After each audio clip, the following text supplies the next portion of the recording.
Olá, muito boa noite. No ar mais um Frente a Frente, direto dos estúdios da Rede Vida em Brasília, nesta semana em que a política está para lá de movimentada.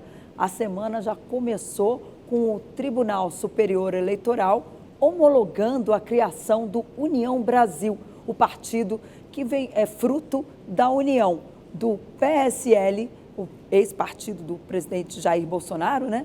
E com o Democratas, que tem hoje, por exemplo, o governo daqui de Goiás, é um partido que sempre foi muito respeitado aqui no cenário nacional e também aqui no Centro-Oeste. Além disso, ainda tivemos hoje a filiação do deputado Marcelo Ramos, lá do Amazonas, ao PSD de Gilberto Kassab. E são as peças aí se movimentando para 2022, para essa eleição de outubro, as grandes eleições teremos aí, que está todo mundo dizendo que é eleição de vida ou morte. Mas, enfim, a gente sabe que depois do resultado da eleição, a vida vai continuar e está todo mundo se organizando para o futuro. E aqui hoje nós vamos ouvir o líder Efraim Moraes, ele que é líder do Democratas, o partido que vai se fundir com o PSL, formando União Brasil. Muito boa noite, líder. É um prazer receber o senhor aqui.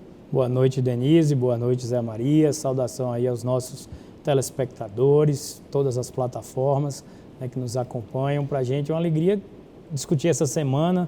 Né? Muita gente dizia, né, Denise? Não, política se decide em 2022.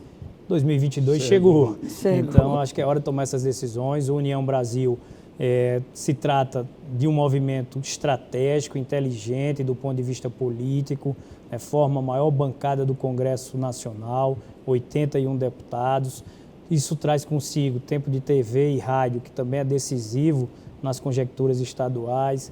Temos aí cerca de 10 pré-candidatos a governador, vamos falar um pouco sobre isso. Então, é um partido que chega para ser protagonista, tanto na cena nacional como na cena local em diversos estados, a exemplo do Goiás, com meu amigo governador Ronaldo Caiado, ao qual você citou. Pois é, né, Zé Maria? Muito boa noite. E aqui a política está começando a esquentar e acelerar aí essas conversas para 2022, né? É um momento muito importante na política. E tem uma novidade, né, das federações partidárias, além, evidentemente, das coligações. Hoje vai ser uma conversa muito boa. O deputado Efraim Filho está no 4º mandato. Carinha de novo, mas já tem muito tempo aqui de Congresso Nacional. 4º mandato, 3 vezes líder do DEM na Câmara dos Deputados. É o único lá do DEM que chegou a essa condição de 3 vezes na liderança.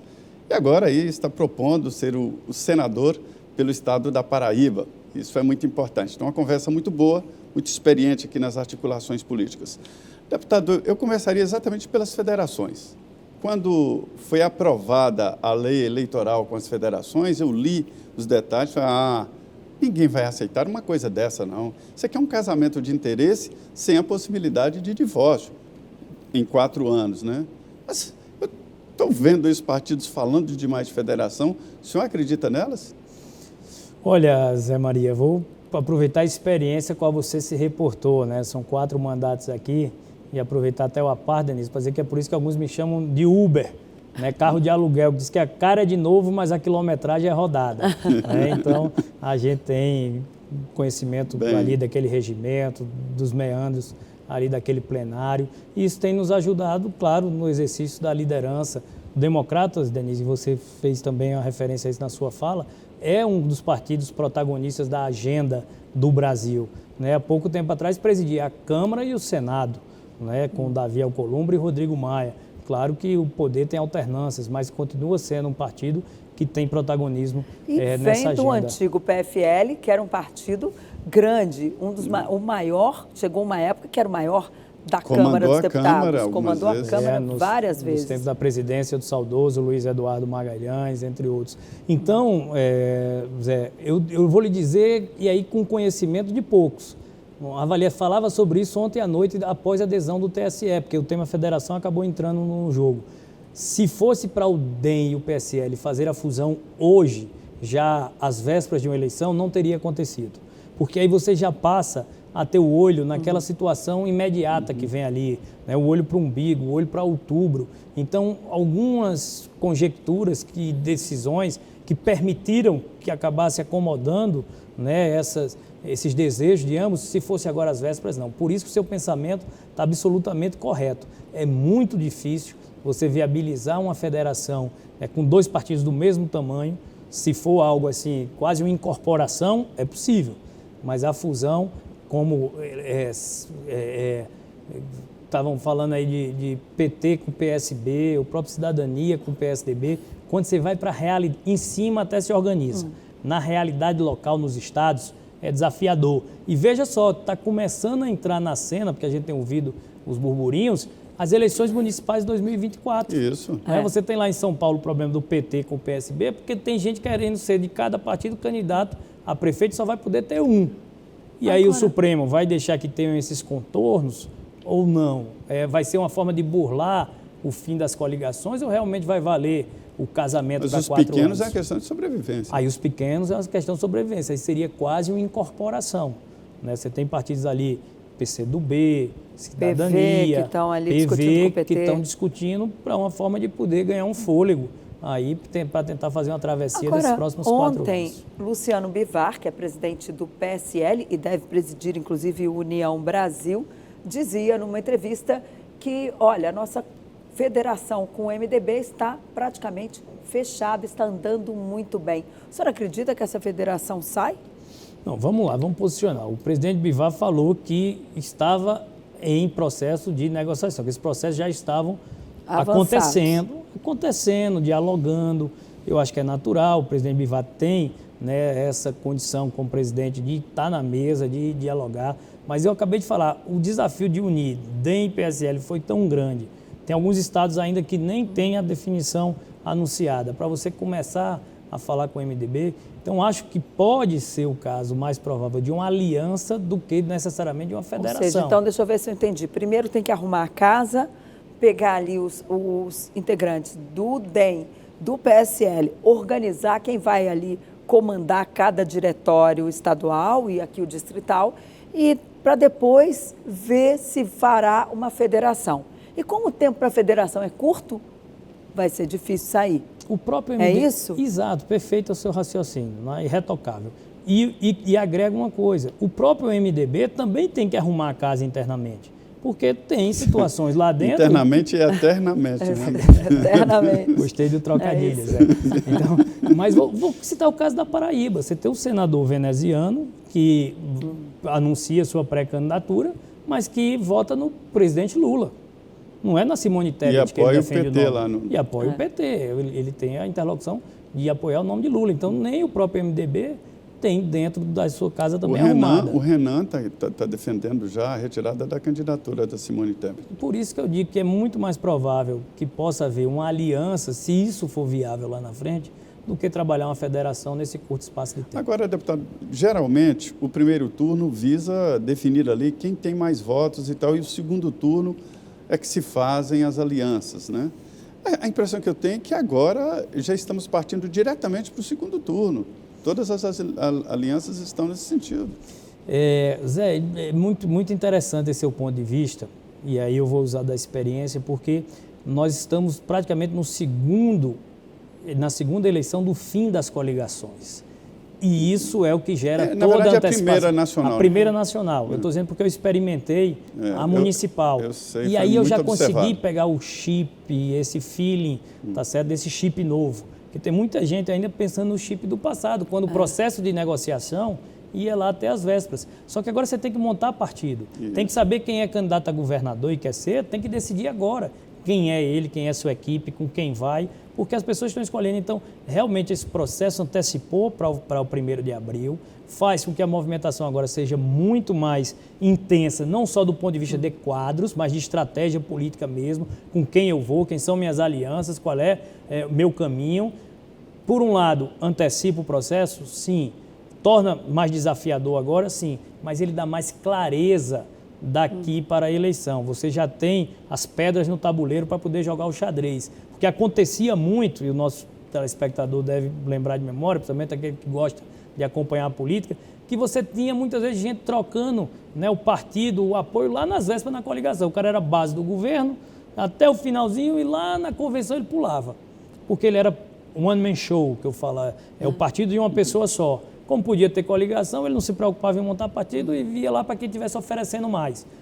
A reforma política, ela avançou. Às vezes, a gente tem uma mania tão grande de criticar as coisas como se elas não funcionassem nada no Brasil, mas o fim das coligações, ela realmente está produzindo uma mudança de procedimento, de comportamento. Vai reduzir o número de partidos. Que vai amadurecer com o tempo. Logicamente, não é no estalar de dedos, não é na primeira eleição, mas ela está gerando uma mudança de mentalidade, de comportamento que é boa para a política. Agora, a mudança da federação, a decisão vai ter que ser até o final de fevereiro mesmo? Ou o senhor acha que o TSE pode acabar deixando isso aí? Ou o próprio Supremo Tribunal Federal, que tem lá uma ação sobre esse assunto, pode decidir isso mais para frente? Qual é o seu feeling? O senhor já tem alguma informação lá do TSE? Porque os petistas, por exemplo, me disseram que, olha, o TSE já mandou um recado aqui para a gente que até final de fevereiro tem que estar decidido, porque esse prazo não será prorrogado. Olha, Denise, a gente está aqui no programa, às vezes o Supremo pode até estar votando alguma coisa que, né, que a gente, quando terminar o programa, já seja proibido apresentar o programa.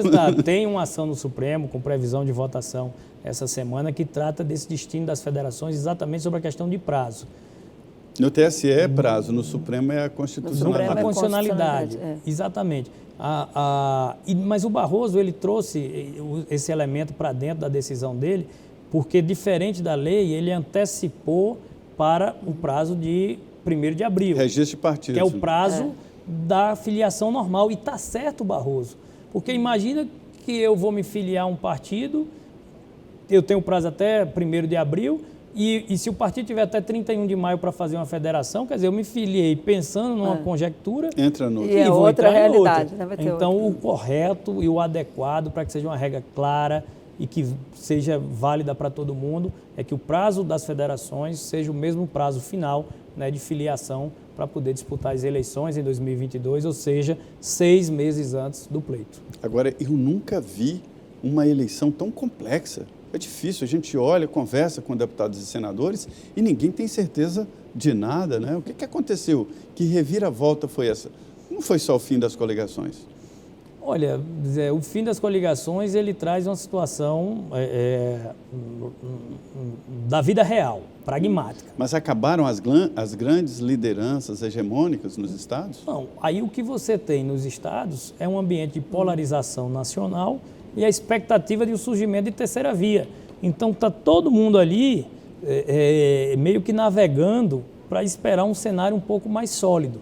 E esse cenário mais sólido só virá depois do fim do encerramento, da janela partidária. Então é abril mesmo. Só em abril que nós teremos ali uma... Até abril, muito ruído, muito bastidor, muita especulação um e pouca decisão. Do outro.